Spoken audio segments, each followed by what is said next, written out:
manger. Alors je continue la prédication. David. Je dis David, dans la forêt, Dieu le voyait dans le palais royal. David,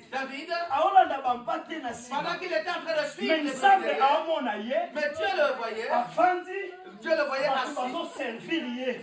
les gens étaient en train de le servir. Oh, Dieu est bien. Alors, prends seulement, c'est-à-dire, aie seulement la foi. Alors, fais asseoir ta foi sur les promesses de Dieu. Parce que ce qui est à toi t'attend. Si David ne vient pas, alors nous n'allons pas manger. Nous ne pouvons pas offrir le sacrifice. Bien-aimé, vous savez, lorsque ta chose t'attend, c'est-à-dire tu ne seras pas pressé. C'est-à-dire que même si tu es un petit enfant, les grandes personnes attendront ton arrivée. Amen. Problème est quoi dans la famille? C'est-à-dire que quand il y a un problème qui arrive dans la famille, il y a des grandes personnes. Alors ils n'ont pas de moyens. Alors ils n'ont pas la royauté. Ils n'ont pas la royauté. Mais c'est comme c'est toi qui as le sang de la royauté. Alors qu'ils montent, qu'ils descendent, ils vont attendre. Moi je suis le quatrième de ma famille. Donc imaginez, je suis quatrième, imagine. Ça veut dire qu'il y a 3 personnes devant moi. Donc, alors, mais ces 3 personnes-là m'attendent toujours. Alors, la grande sœur hier m'a bipé. Alors, j'ai compris qu'elle était en train d'attendre quelque chose. Alors, j'ai dit à l'évangéliste de Gaulle. Alors, il est en train d'attendre. Alors, ça m'a fait un peu... Alors, j'ai compris que j'ai aussi le sang de la royauté. Alléluia. Amen. Alors, ce qui est à moi, ce n'est pas un problème d'argent. Ce n'est pas un problème de niveau de mais c'est un problème du sang de ton origine.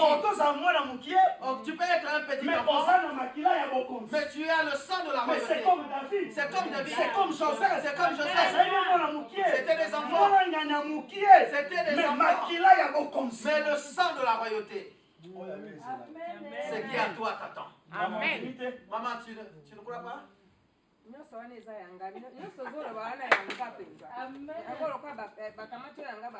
Alléluia.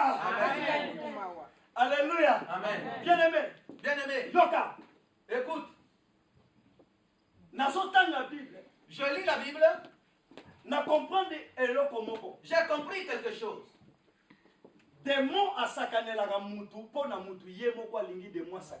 Alors le démon se joue de la personne parce que la personne aime toujours que le démon se joue d'elle. Conviction, conception personnelle.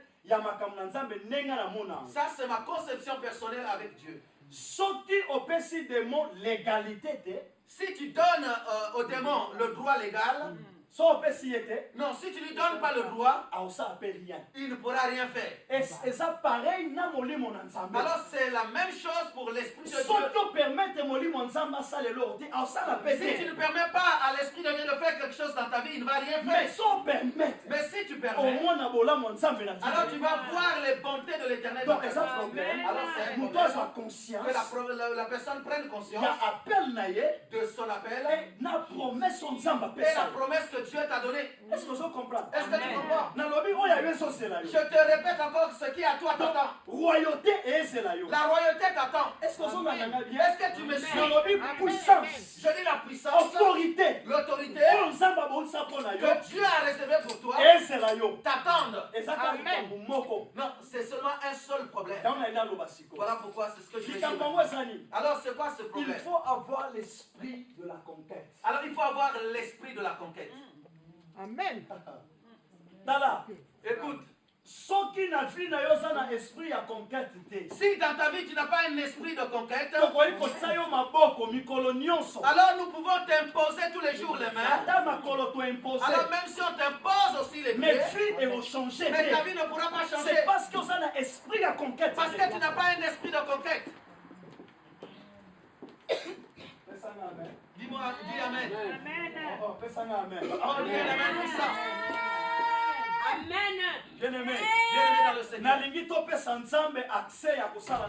Alors nous voulons donner accès à Dieu de faire faire dans nos vies. Alors nous n'avons pas quitté l'Afrique seulement pour fuir la famille, la faim. Mais ou les souffrances. quelque part aussi Mais nous sommes venus aussi ici pour faire reposer quand même aussi nos pensées. Mais nous ne pouvons pas oublier également la place de Dieu dans nos vies. Aujourd'hui en France, sur 10, et on peut à 2% de chrétiens vrais consacrés. Alors on peut trouver quand même au moins 2 chrétiens qui sont réellement consacrés et qui craignent Dieu. Mais alors, mais si tu poses la question, ils disent non, nous sommes venus en France pour chercher. Mais il ne faut pas oublier que nous sommes dans ce monde. Un jour, nous allons quitter ce monde. Et il faut préparer aussi notre esprit. Il faut préparer également notre esprit. C'est important. Dis avec moi. Alors j'avance en disant que ce qui est à toi t'attend. Et aucune autre personne ne pourra le prendre. Aucune personne ne peut te l'arracher. Pour que ça se fasse, il faut que tu aies un esprit de conquête. Bien-aimé, nous sommes dans un mode de combat. Il faut déclencher molimo ya conquête. Alors il faut que tu déclenches un esprit de conquête.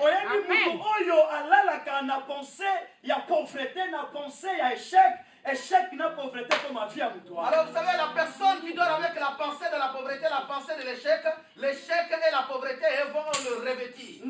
Avant même comme chrétien, moi avant même que je ne devienne chrétien, et je commençais à dire à mes frères, moi je veux commencer par vous aider. Mais à ce moment-là je n'étais pas chrétien.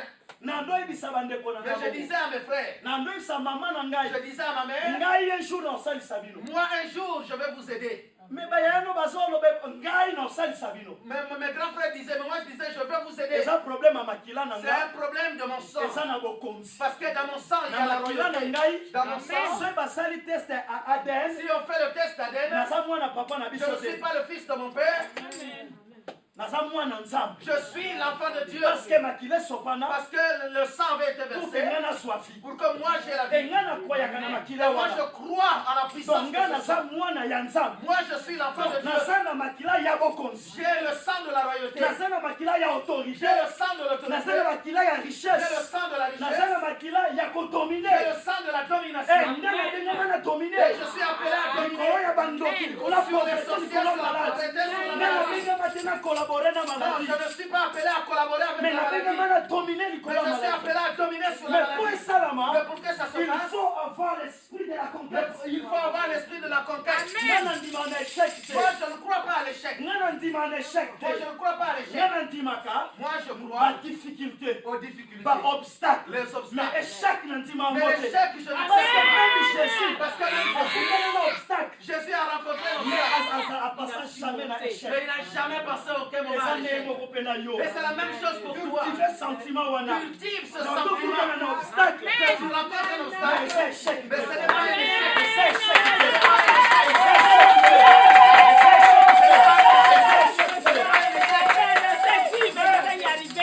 Amen. Moïse. Amen. Un serviteur de Dieu. Inspiré. Avec les orientations de Dieu, il avait un esprit de conquête. Amen. Il a délivré le peuple d'Israël de l'Égypte. Ils se sont retrouvés devant la mer Rouge. Bien-aimé dans le Seigneur. Pardon? Bandinho, ce soit qui mis en prison. Tous les bandits. D'accord. Tous les bandits qui ont fui la prison.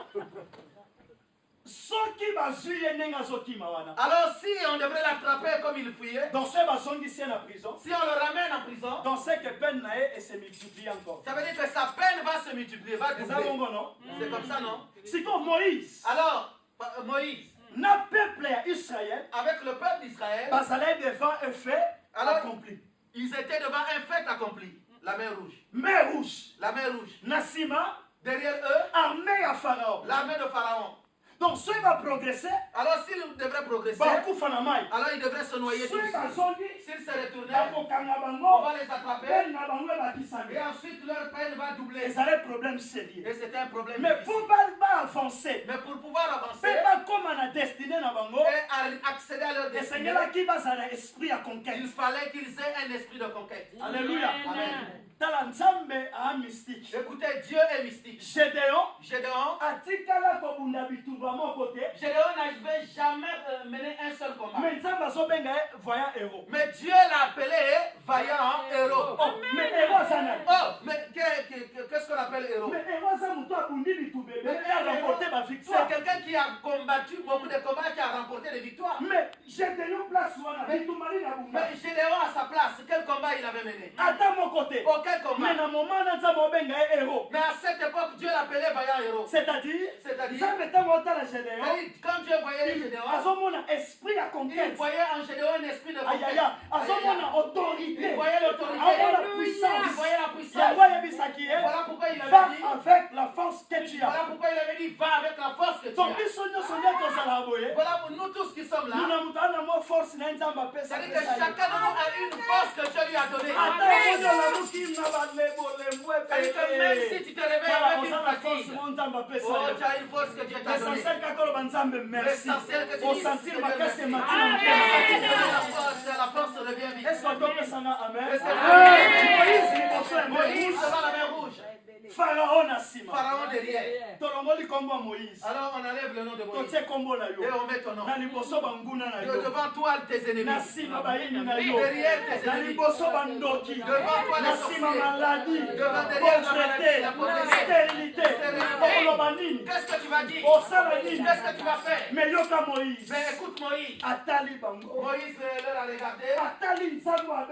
Il a regardé le Dieu qu'il a appelé. Les Égyptiens que vous voyez. Il a dit les Égyptiens que vous voyez, vous ne le verrez plus vous jamais. ne le verrez plus jamais. Et vous, gardez le silence, combattra pour vous. Donc il faut un esprit à conquête. Il faut avoir l'esprit de conquête. Non, je vais te dire ceci, que ton Dieu avait déjà combattu et il avait remporté déjà pour toi. Non, nous nous combattons pas pour vaincre. Mais nous combattons dans la victoire. Avant que le monde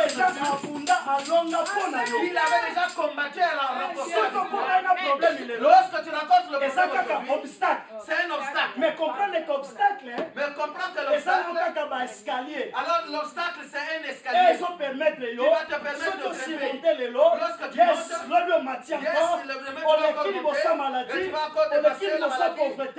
c'est ça l'esprit de la conquête.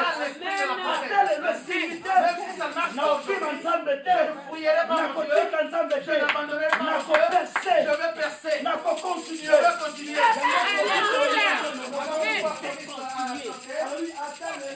Mais oui, Naomi, on va continuer. Il a dit même si je ne trouve pas aujourd'hui, demain je l'aurai. Même si je ne trouve pas aujourd'hui, demain je l'aurai. Même si demain je ne trouve pas, mais comme j'ai la foi, mais je sais que demain je l'aurai. Pour tous ceux qui vivent, il y a encore de l'espérance. Amen. Alléluia. Et comme je ne suis pas encore mort, alors ma vie ne se terminera pas. Parce que je sais, j'appartiens à un Dieu de changement. Amen.